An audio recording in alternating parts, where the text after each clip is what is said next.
সরিষার গাছ। এই যে এখন সরিষার ফুলগুলো পড়ে যেয়ে সরিষাগুলো এই যে এখন দানাদার হয়েছে। এই দানাদারিটাই আবার কিছুক্ষণ মানে কিছুদিন গেলেই আবার এটাকে আবার শুকায় যাবে, একটু কাঁচা থাকতেই এটা কেটে নিতে হয়, না হলে সব ফেটে জমির মধ্যে পড়ে যায়। এই তো অনেক সুন্দর আমাদের সরষা গাছ, আমার রিলেটিভের, আমার ভাইয়ের, বড় ভাইয়ের।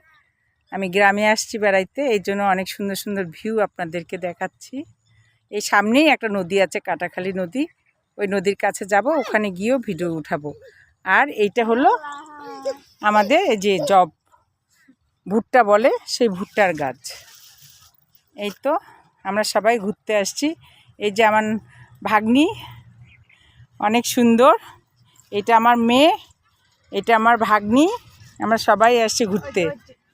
ইনশাল্লাহ আবার দেখা হবে, ভালো থাকেন, আল্লাহ হাফেজ।